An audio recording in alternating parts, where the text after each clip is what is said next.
We'll be starting with how to create the to-do list app, and over here you can see I've already opened an HTML file, and this HTML file contains the basic syntax for every HTML code, and I've already linked it to a style sheet and a JavaScript file which can be accessed through over here, and we will be displaying them on the right hand side. Okay, so not to waste my time, let's just begin. Okay, so first of all, I'd like to wrap everything I'm going to do in a very simple div, and inside this div I'm going to create a section, and what this section is going to do is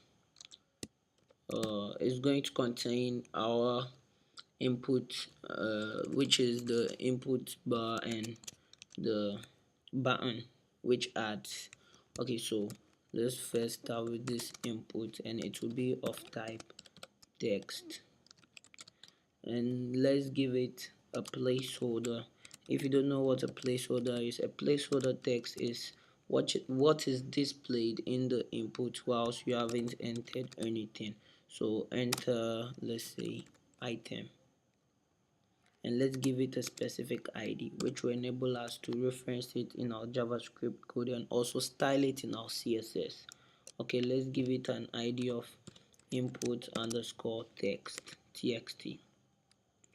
Okay, so now let's close this input tag. So let me bring this one a little backwards so that it will be on one line. Okay, over there, and let's add our button.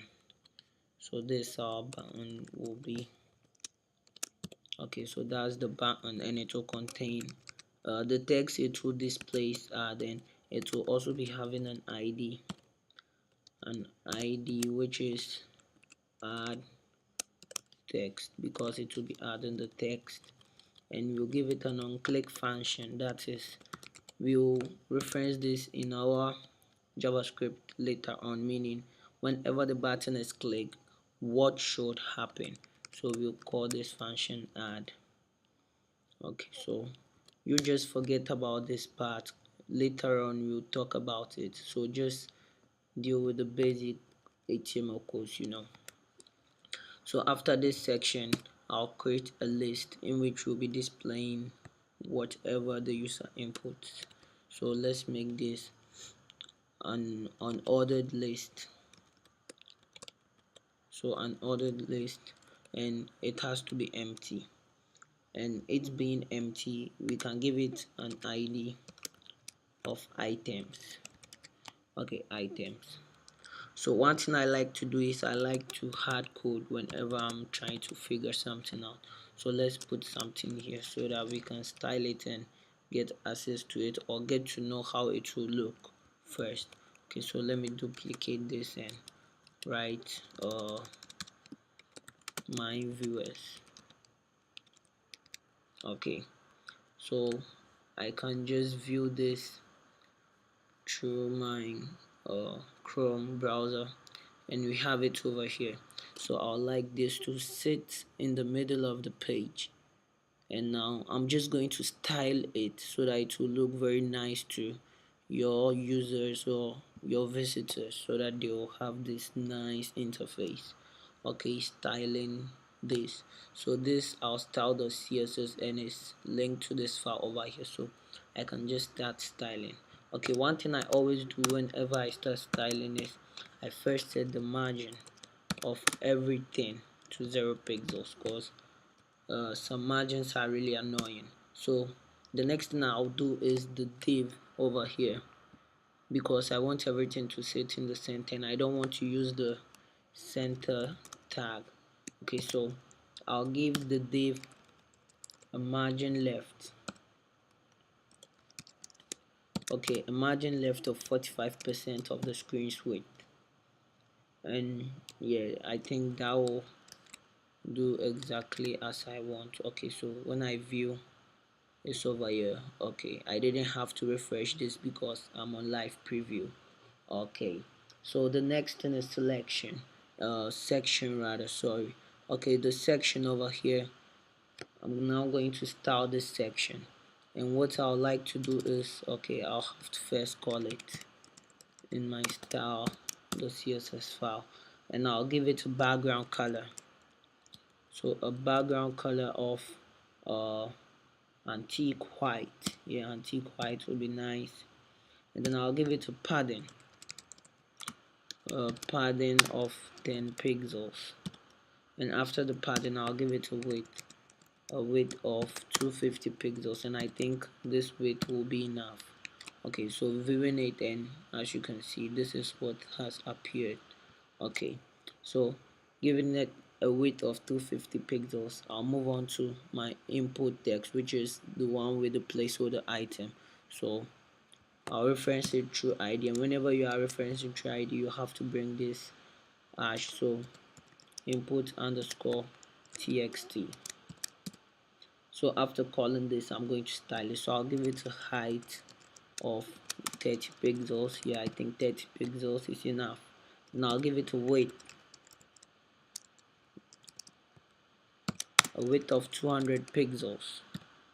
Then after that, I want everything typed in there to look bolder. So I'll give it a font weight. I'll set it equal to bolder. And let me view this. Okay, so we have everything going on smooth.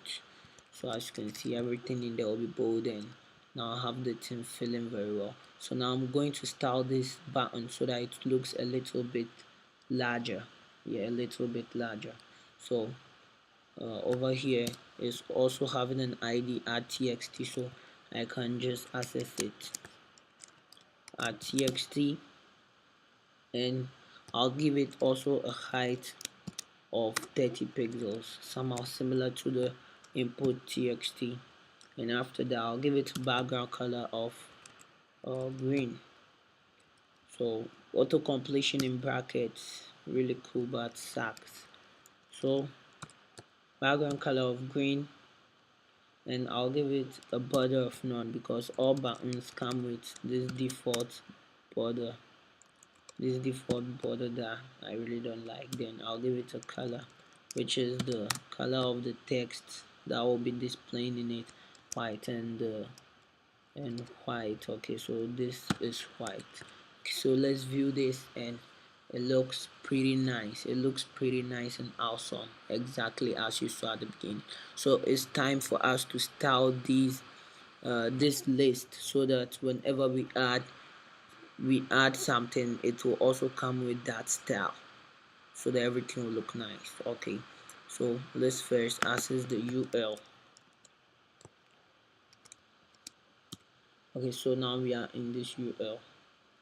We can access it through its ID, which is hash items, but let's just access it through its tag.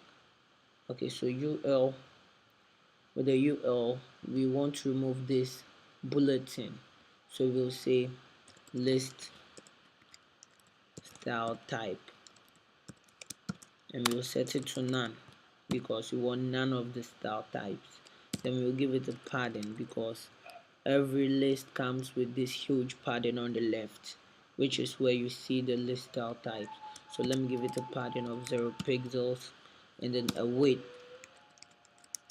of 240 pixels, and let's see our progress. Okay, so it's aligned over here, very nice. Okay, so that's the UL, and let's get to the LI, which is the actual place where we'll be displaying our text. So let's call LI, or we can do ULLI. So let's call LI, and let's give it a weight of 100%. So one thing about this percentage is that it will be 100% of its parent element. So this li has its parent element to be the ul.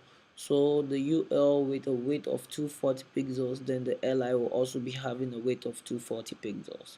So that's all I also is filling the its parent weight. Yeah, so that's it.